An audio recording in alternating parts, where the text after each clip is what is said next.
ओम शांति। 22 जनवरी 2022 की प्रातः मुरली। बाबा के मीठे मीठे महावाक्य सुनते हैं। मीठे बच्चे, किसी भी प्रकार की हवस लालच तुम बच्चों को नहीं रखनी है। किसी से भी तुम कुछ मांगना नहीं, क्योंकि तुम दाता के बच्चे देने वाले हो। किसी भी प्रकार की हवस लालच तुम बच्चों को नहीं रखनी, किसी से भी मांगना नहीं, क्योंकि तुम दाता के बच्चे देने वाले हो। बाबा कह रहे हैं कि हम बच्चे देने वाले हैं, मांगने से मरना भला। इसीलिए हवस लालच हम बच्चों को नहीं होनी चाहिए। प्रश्न है, तुम गॉडली स्टूडेंट हो, तुम्हारा लक्ष्य क्या है, क्या नहीं? उत्तर, तुम्हारा लक्ष्य है बाप द्वारा जो नॉलेज मिल रही है उसे धारण करना, पास विद ऑनर बनना। बाकी ये चाहिए ऐसी इच्छाएं रखना तुम्हारा लक्ष्य नहीं। तुम किसी भी मनुष्य आत्मा से लेन देन करके हिसाब किताब नहीं बनाओ। बाप की याद में रह कर्मातीत बनने का पुरुषार्थ करो। गीत बजा है, बचपन के दिन भुला न देना। ओम शांति। बच्चे जानते हैं कि यह है रूहानी बाप और बच्चों का संबंध। रूहानी बाप अब बैठे हैं और बच्चे भी बैठे हैं। सन्यासी आदि होंगे, अपने आश्रम से कहाँ जाएंगे तो कहेंगे फलाना सन्यासी फलानी जगह रहने वाला है। गीता शास्त्र आदि सुनाते हैं, वह कोई नई बात नहीं। ईश्वर सर्वव्यापी कहने से सारा ज्ञान ही खत्म हो जाता है। अब वह तो है रूहानी बाप जिसको सब रूहें याद करती है। यही है रूह ही कहती है। अब यह तो है रूहानी बाप जिसको सब रूहें याद करती है। रूह ही कहती है, ओ परमपिता परमात्मा। क्या कहती है? ओ परमपिता परमात्मा। जब दुख होता है तो लौकिक को कुछ नहीं कहेंगे, बेहद के बाप को ही याद करेंगे। सन्यासी होंगे तो ब्रह्म तत्व को याद करेंगे। वह है ही ब्रह्म ज्ञानी, बाप को ही याद नहीं करते। शिवो हम कहते हैं, मैं आत्मा सो परमात्मा हूँ। फिर ब्रह्म अथवा तत्व तो रहने का स्थान है। यह बातें बिल्कुल नई है। यह ज्ञान प्रायलोप हो जाता है। यह जो शास्त्र है उनमें उनमें मेरा ज्ञान नहीं है। मेरा ज्ञान न होने के कारण तुम जब किसी को समझाते हो तो कहते हैं यह तो नई बात है। निराकार परमात्मा ज्ञान देते हैं, यह उनकी बुद्धि में ही नहीं आता है। अब तो समझते हैं कृष्ण ने ज्ञान सुनाया है तो मुझ पड़ते हैं। बाप तो एक एक बात सिद्ध करके बतलाते हैं। भक्ति मार्ग में तुम सब याद करते हो, भगत तो सब भगत है। भगवान तो एक होना चाहिए। सर्व में भगवान समझने से सभी को पूजने लग जाते हैं। पहले अव्यभिचारी एक शिव की भक्ति होती थी, परंतु ज्ञान नहीं रहता कि वह क्या करके गए हैं, कब आए थे, यह नहीं जानते हैं। परंतु वह है सतो प्रधान भक्ति। पूजा उसकी होती है जिससे सुख मिलता है। लक्ष्मी नारायण के राज्य में अपार सुख था। वह स्वर्ग के देवताएं थे। लक्ष्मी नारायण को सतयुग का पहला महाराजा महारानी मानते हैं, परंतु सतयुग की आयु नहीं जानते हैं। बाप हर एक बच्चों को ही समझाते हैं। बच्चे ही ब्राह्मण बनेंगे। यह नई रचना है ना। तुम सबको समझा सकते हो कि परमपिता परमात्मा प्रजापिता ब्रह्मा द्वारा नई सृष्टि रचते हैं। यह तो सब समझते हैं। नई तो प्रजापिता क्यों कहते हैं? यह बातें तुम बच्चे ही जानते हो, दूसरा कोई नहीं जानते। उन्हों को यह नई नई बातें समझ में नहीं आती। जब सुनते सुनते पक्के हो जाते हैं तब समझते हैं हम कितना घोर अंधियारे में थे। न भगवान को जानते थे, न देवताओं को जानते थे। जो पास हो जाते हैं उन्हों की ही भक्ति की जाती है। फिर पूछो, परमपिता परमात्मा जिनकी तुम जयंती मनाते हो, उसके साथ तुम्हारा क्या संबंध है? वह क्या करके गए थे? कुछ भी बता नहीं सकेंगे। कृष्ण के लिए सिर्फ कहते हैं मक्खन चुराया, यह किया, ज्ञान दिया। कितना घोटाला है। दाता तो एक ईश्वर ही है। कृष्ण के लिए तो दाता नहीं कहेंगे, वह तो मुझे हुए हैं। यह सब ड्रामा में नूद है। बाप कितना अच्छी रीति समझाते हैं। नटेशल में थोड़ी बातें भी मनुष्य की बुद्धि में नहीं बैठती। अगर एक एक के 84 जन्मों का वृंतांत बैठे निकाले तो पता नहीं कितना हो जाए। बाप कहते हैं इन सब बातों को छोड़ मामेकम याद करो। थोड़ा विस्तार से कभी समझाया जाता है तो मनुष्यों को संशय मिट जाए। बाकी बात तो थोड़ी है। मुझे याद करो, जैसे मंत्र देते हैं ईश्वर को याद करो। परंतु वह ऐसे नहीं कहेंगे कि ईश्वर को याद करने से तुम्हारे विकर्म विनाश होंगे और ईश्वर के पास जाएंगे। यह तो बाप ही समझाते हैं। तो गंगा स्नान से विकर्म विनाश नहीं होंगे। इस समय हर एक पर विकर्मों का बोझ बहुत भारी है। सुकर्म थोड़े होते हैं, बाकी विकर्म तो जन्म जन्मांतर के बहुत है।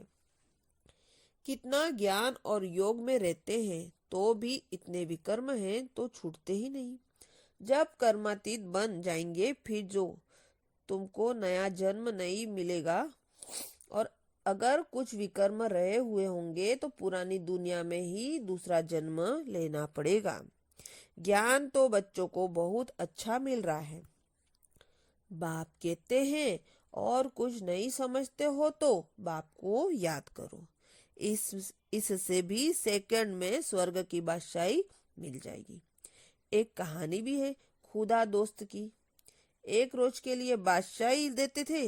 अब तुम जानते हो बाबा ही तत्वम मातम, बाबा ही तमेव मात पिता बंधु हो गया तो खुदा दोस्त हुआ ना। अल्लाह अवलदीन खुदा दोस्त। यह सब बातें इस समय की है। बाबा तुम्हें एक सेकंड में स्वर्ग की बादशाही देते हैं। बच्चियां जब यह ध्यान में जाती थी तो वहां प्रिंस प्रिंसेस बन जाती थी। वहां के सब समाचार आकर सुनाती थी। तुम बाप को अब जानते हो। सब कहते हैं हेविलिन गॉडफादर। जरूर नई दुनिया स्वर्ग ही रचेंगे। भारत ही गोल्डन एज था। उस समय और कोई धर्म नहीं था। क्रिश्चियन भी कहते हैं क्राइस्ट से 3000 वर्ष पहले भारत स्वर्ग था, जहां लक्ष्मी नारायण राज्य करते थे। इसलिए पूछते हैं इन्हों को यह स्वर्ग कहाँ से मिला। भारतवासियों का इनसे क्या संबंध है? स्वर्ग के मालिक पहले थे, अब तो नर्क है। यह कहाँ गए? जन्म मरण तो मानते हैं ना। आत्मा जन्म मरण में आती है तब तो 84 जन्म लेंगे, नहीं तो कैसे लेंगे? दुनिया में अनेक मत हैं। कोई पुनर्जन्म को मानते हैं, कोई नहीं मानते। पूछना चाहिए परमपिता परमात्मा शिव से तुम्हारा क्या संबंध है? यहाँ ब्रह्मा विष्णु शंकर कौन है? कहाँ के रहने वाले हैं? तुम कहेंगे सूक्ष्म वतन के, और तो कोई बता ना सके।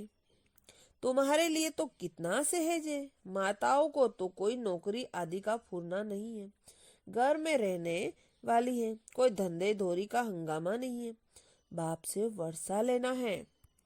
पुरुषों को तो फुरना है, तुमको तो बाबा कहते हैं तुम अपना मर्तबा लो, विश्व के मालिक बनो। साहूकार को तो कितनी चिंता रहती है। दुनिया में रिश्वतखोरी भी बहुत है, तुमको रिश्वत लेने की दरकार नहीं है, वह तो व्यापारी का काम है, तुम इनसे छूटे हुए हो। फिर भी माया ऐसी जो चोटी से पकड़ लेती, इसलिए फिर कुछ न कुछ हवस लोभ लालच रहती है, तो जिज्ञासुओं से मांगते रहते हैं। बाबा कहते हैं बच्चे किसी से भी मांगो मत, तुम दाता के बच्चे हो ना, तुमको देना है ना कि मांगना है। तुमको जो कुछ चाहिए शिव बाबा से मिल सकता है, और कोई से लेंगे तो तुमको उसकी याद रहेगी। हर एक की शिव बाबा से लेंगे तो शिव बाबा तुमको घड़ी घड़ी याद पड़ेगा। शिव बाबा कहते हैं तुम्हारे लेन देन का हिसाब मेरे साथ है। यह ब्रह्मा तो बीच में दलाल है, देने वाला तो मैं हूँ। मेरे से तुम कनेक्शन रखो थ्रू ब्रह्मा। कोई भी चीज औरों से लेंगे तो उनकी याद आएगी और तुम व्यभिचारी बन जाएंगे। शिव बाबा के भंडारे से तुम चीज ले लो और किसी से मांगो मत, नहीं तो देने वाले को नुकसान पड़ता है, क्योंकि उससे शिव बाबा की भंडारी में नहीं दिया। देना चाहिए शिव बाबा की भंडारी में। मनुष्यों से लेन देन का कनेक्शन तो बहुत समय रखा, अब तुम्हारा कनेक्शन डायरेक्ट शिव बाबा से है। लेकिन बाबा जानते हैं बच्चों में लोभ का भूत है। कहीं बच्चे कहते हैं हमने शिव बाबा को देखा नहीं है। अरे तुम अपने को देखते हो, तुमको अपनी आत्मा का साक्षात्कार हुआ है जो कहते हो हमको शिव बाबा का साक्षात्कार हो। तुम जानते हो हमारी आत्मा भ्रगुटी के बीच में रहती है, शिव बाबा भी भ्रगुटी के बीच में ही होगा। तुम जानते हो आत्मा एक शरीर छोड़ दूसरा लेती है, किस समय आत्मा का साक्षात्कार हो सकता है? आत्मा स्टार है, साक्षात्कार भी दिव्य दृष्टि से ही होगा। अच्छा, कृष्ण की तुम भक्ति करो, साक्षात्कार हो सकता है, फिर फायदा क्या? परमात्मा का भी साक्षात्कार हुआ, फायदा क्या हो? फिर भी तुमको तो पढ़ना है ना, फिर भी तुमको पढ़ना है ना। भक्ति मार्ग में साक्षात्कार होता है तो उनका कितना गायन है, परंतु मिलता कुछ नहीं है। शिव बाबा है ज्ञान का सागर, ब्रह्मा को तो ज्ञान का सागर नहीं कहा है, कहेंगे ना। ब्रह्मा को भी उनसे ज्ञान मिलता है। आजकल शिवलिंग सबके आगे रख देते हैं, समझते हैं कुछ भी नहीं, पूजा करते परंतु कोई की भी बायोग्राफी बता न सके, इन ज्ञान रत्नों को समझ न सके। रत्न लेते लेते कईयों को माया बंदर बना देती, कहते हैं हमको रत्न नहीं चाहिए। बाबा समझाते हैं फिर भी शिवालय में तो आएंगे, परंतु प्रजा पद पुरुषार्थ कर उच्च पद पाना चाहिए। बाबा कहते हैं मैं वैकुंठ की बादशाही देने आया हूँ, तुम पुरुषार्थ कर आप समान बनाओ। पुजारियों से भी तुम पूछ सकते हो यह कौन है, कहते हैं ना आए आग लेने और बबोचरी मालिक बन बैठे। कोई पुजारियों की भी बुद्धि में अच्छी रीति बैठ जाता है। हम भी पुजारी थे, अब पूज्य बने हैं। यह लक्ष्मी नारायण पूज्य किस पुरुषार्थ से बने हैं, तुम समझा सकते हो। बाबा कहते हैं जहाँ मेरे भगत हैं उनको समझाओ। भगत होंगे शिव के मंदिर में, लक्ष्मी नारायण के मंदिर में, जगत अम्बा के मंदिर में जाओ, पुजारियों को समझाओ, वह फिर औरों को समझाएंगे। पुजारी बैठ किसी को जगत अम्बा का एप्लीकेशन बताएंगे तो सब खुश हो जाएंगे। उनका कहना चाहिए तुम इन सब बातों को समझो। तुम किसी को बैठ इन देवताओं की जीवन की कहानी बताएंगे तो तुमको बहुत पैसे मिलेंगे। यह भी समझा वही सकता है जो देही अभिमानी है। देह अभिमानी को तो सारा दिन यह चाहिए हवस लालच रहती है। स्टूडेंट को तो नॉलेज की हवस होनी चाहिए तो मैं पास विद ऑनर हो जाऊं, यह है पढ़ाई का लक्ष्य। ड्रामा के राज को भी समझाना है। ड्रामा कोई लंबा नहीं है, परंतु शास्त्रों में इनकी आयु लंबी लिख दी है, तो यह सब बुद्धि में आना चाहिए। सर्विस तो बहुत है, कोई करके दिखाए। बाप से कोई कृपा थोड़ी ही मांगी जाती है। कहते हैं भगवान बच्चा दो तो कुल की वृद्धि होगी।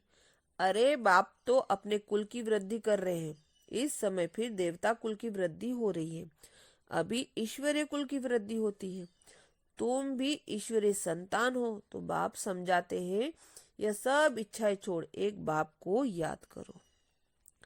बंधन आदि है, यह सब कर्म का हिसाब है। बाबा को देखो कितना बंधन है, कितने बच्चों का ख्यालात रहते हैं, कितने खिटपिट होती है, कितनी निंदा करते हैं।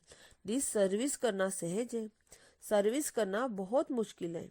एक खराब होता है तो 10-20 खराब कर देते हैं, बाकी 5-8 निकलते बड़ी मेहनत से हैं। कई सेंटर पर आते भी रहते हैं, फिर मुंह काला कर देते रहते हैं। ऐसे बंदर बुद्धि वायुमंडल को खराब करते हैं। ऐसों को तुम बिठाए क्यों हो? काला मुंह किया तो उसका असर बहुत समय चलता है, रजिस्टर से मालूम चल जाता है। 4-5 वर्ष आकर फिर आना बंद कर दिया। बाबा समझाते हैं ऐसे करने से तुम राजाई पद पा नहीं सकेंगे। इंद्रप्रस्थ की कहानी भी है। पत्थर बन गए तुम फिर पत्थर बुद्धि बन पड़ेंगे, पारस बन नहीं सकेंगे, फिर भी पुरुषार्थ नहीं करते। यह भी ड्रामा में नूत है। राजधानी में नंबरवार चाहिए, नौकर चंडाल आदि सब चाहिए। अच्छा, मीठी मीठी सिकल दे बच्चों प्रति माता पिता बाप दादा का याद प्यार और गुड मॉर्निंग। रूहानी बाप की रूहानी बच्चों को नमस्ते। हम सभी रूहानी बच्चों को भी बाप दादा को याद प्यार और गुड मॉर्निंग और नमस्ते। धारणा के लिए मुख्य सार।